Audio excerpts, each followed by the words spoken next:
पिता अपनी औलाद से कैसे हार जाता है, जबकि वह किसी भी चीज़ से नहीं हार पाता। चाहे वो सुख देखे या दुख देखे, वह हर चीज़ का सामना कर सकता है, बट अपने औलाद की बुरे रवैया से वो कभी भी सामना नहीं कर सकता। Hi friends, welcome back to my YouTube channel. कैसे हैं आप सभी? आई होप आप सभी अच्छे होंगे।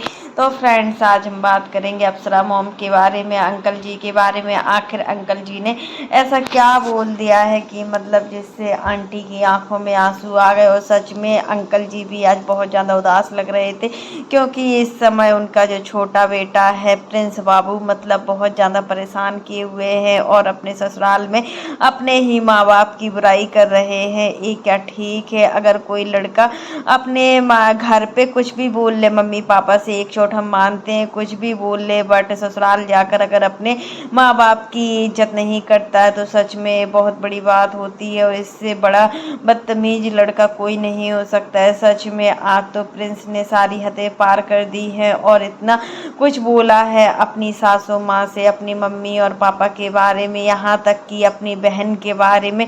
सबसे ज़्यादा तो प्रिंस चिढ़ता है तो वो पूजा से चिढ़ता है, और पूजा को कुछ ना कुछ बोलता ही रहता है और अपनी तमीज भी खोए रहता है।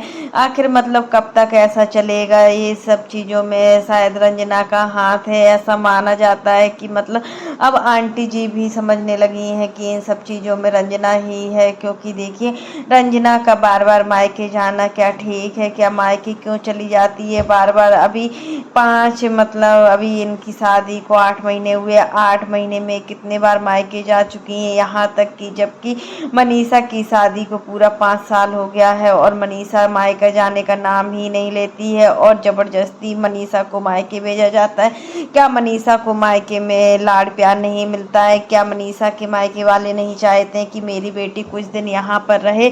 और ससुराल में तो रहती ही है हमेशा, कुछ दिन अम्बाला से आके यहाँ रहे, लेकिन ऐसा नहीं होता है। मनीषा हर पक्ष को लेकर चलती है। अभी आपने देखा था कि पूजा आई थी और पूजा के आने से मनीषा कितना खुश थी, और छुटकी के साथ भी कितना एंजॉय करती थी। मनीषा जब भी पूजा करके आती थी मॉर्निंग टाइम तो छुटकी घंटी बजाती थी और कितना खुश लगती थी अपनी मामी के साथ। पहले तो जब छुटकी आई थी तो ज़्यादा मतलब किसी को पहचानती नहीं थी, इसलिए एडजस्ट नहीं हो पा रही थी। यहाँ तक कि आंटी जी को भी नहीं पहचान पा रही थी।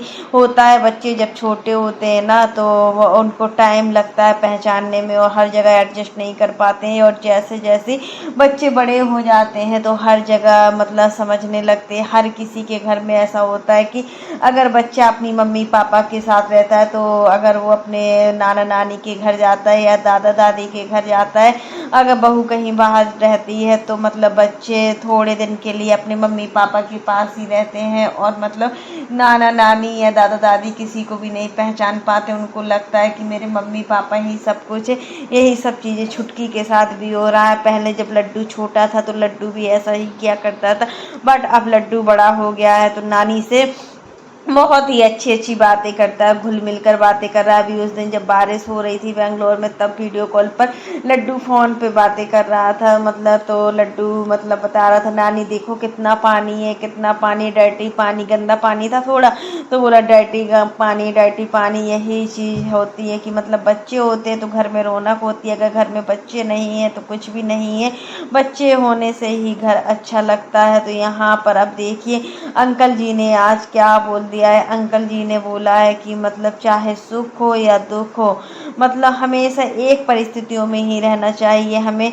ऐसा नहीं है कि कोई हमको मार रहा है तो हम लिए पत्थर उसको भी मार दें। ये हमारे चीज़ को शोभा नहीं देती है कि मतलब अगर कोई हमें 4 बातें सुना रहा है तो हम उसको 10 बातें सुना दें। ये नहीं होना चाहिए। अगर ये होता है तो सच में आजकल के बच्चे इसी टाइप के होते हैं कि अगर किसी ने 4 बातें सुनाई तो वो 10 बातें सुनाने को तैयार हो जाते हैं, और कोई अगर एक बात भी नहीं सुनने को तैयार होती है। आजकल के बच्चों का यही रवैया है। और देखिए हम लोग 4 बजे भोर में उठते हैं, मॉर्निंग में 4 बजे उठते हैं तो फुल एनर्जी के साथ काम करते हैं। और देखिए अगर यही हम लोग 8 बजे उठें तो हमारे अंदर उतना एनर्जी नहीं रहेगी और हम इतने एनर्जी से काम नहीं कर पाएंगे। और आजकल के बच्चे क्या होते हैं, आफ्टरनून में उठते हैं, दिन में उठते हैं, 12-12 बजे सोकर उठ रहे हैं। ये क्या है? अगर आप 12 बजे उठोगे तो आपके अंदर क्या एनर्जी रहेगी? नहीं रहेगी। जो मॉर्निंग टाइम में उठने की एनर्जी होती है ना, सच में वो एनर्जी नहीं होती। अगर आप 5 बजे सुबह उठते हैं तो आप मानेंगे नहीं कि आपके अंदर कितनी एनर्जी सा आपका बॉडी है ना इतनी अच्छे से काम करेगा, ना आपको दवाई की ज़रूरत रहेगी, ना आपको किसी चीज़ की ज़रूरत रहेगी। और अगर आप 8 बजे उठते हैं या 12 बजे उठते हैं फिर तो आपका आधा दिन ही निकल जाता है। यही सब चीज़ें बच्चों को आना चाहिए। और आंटी जी ने भी बोला हाँ ये बिल्कुल ठीक है। आंटी जी भी हमेशा 4 बजे ही उठती थी। जब इनके बच्चे छोटे थे तब आंटी जी 4 बजे उठकर सभी को उठा देती थी और शोरगुल कर किया करती थी कि सभी लोग उठ जाएं।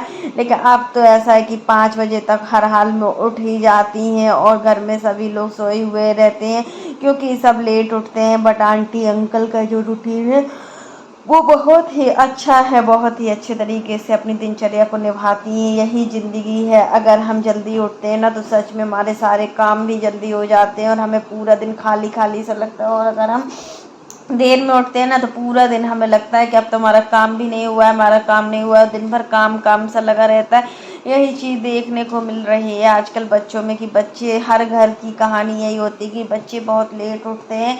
8-9 बजे के पहले तो सोकर उठते नहीं है। अगर वही बच्चे जल्दी उठकर उठें तो उनका स्वास्थ्य भी अच्छा रहेगा और सब कुछ अच्छा रहेगा। यही चीज़ है कि मतलब प्रिंस बाबू से अंकल जी भी आप परेशान दिख रहे हैं कि मतलब आज उनकी बेटी चली गई है और उनकी बेटी के जाने पर घर में जो सूना सूना लग रहा है ना तो बिल्कुल अच्छा नहीं लग रहा है। क्योंकि छुटकी थी तो घर में बहुत चहल पहल रहती थी और यहाँ पर बेटी थी तो बेटी के आने से तो हर किसी को अच्छा लगता है। और मतलब इतना भरा भरा सा घर लग रहा था सब कुछ।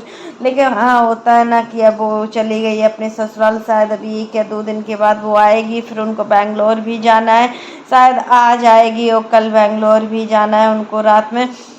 तो यही चीज़ है कि ज़्यादा टाइम किसके पास है, आजकल किसी के पास नहीं है। सबको अपनी जॉब का, अपने बच्चों का स्कूल सभी को रहता है तो कोई भी नहीं रह पाता है। यही चीज़ देखने को मिली है इनके ब्लॉग में कि मतलब प्रिंस ने तो बहुत ज़्यादा हद ही पार कर दी है। वो प्रिंस अब मतलब पटना से आने का नाम ही नहीं ले रहे हैं। तो अंकल जी की बातें आपको कैसी लगी? तो फ्रेंड्स आज के लिए बस इतना ही। कैसा लगा आपको मेरा वीडियो पसंद आए तो लाइक कर देना और अगर आप चैनल पर न्यू हो तो चैनल को सब्सक्राइब करना ना भूलना। फिर मिलते हैं नेक्स्ट वीडियो में, तब तक के लिए बाय, टेक केयर। और इसी प्रकार की नई नई वीडियो को देखने के लिए आप मेरे चैनल पर बने रहिएगा और मेरे चैनल को ज़्यादा से ज़्यादा सपोर्ट कीजिएगा। और फ्रेंड्स आप लोग मेरे वीडियो को देखना तो बहुत ज़्यादा पसंद करते हैं बट आप लोग मेरे चैनल को सब्सक्राइब किए बिना चले जाते हैं। तो आप लोग मेरे चैनल को ज़्यादा से ज़्यादा सब्सक्राइब कीजिए, प्यार दीजिए और फुल सपोर्ट कीजिए। और कमेंट बॉक्स में आप लोग ज़रूर बताना कि मतलब क्या मॉर्निंग टाइम में उठना ठीक है या नहीं, आपकी क्या राय है। अगर आजकल के जो बच्चे होते हैं ना वो क्यों देर से उठते हैं, उनके देर से उठने का क्या रीज़न है। और जब देर से उठेंगे तो पूरे दिन का जो काम होता है वो देर से ही होता है। तो क्या आप भी अपने बच्चों को कैसी सलाह देंगे? क्योंकि यहाँ पर आज अंकल जी ने अपने बच्चों के लिए बहुत ही अच्छा बोला है। बच्चे इस चीज़ को माने या ना माने वो उन पर डिपेंड करता है। तब तक के लिए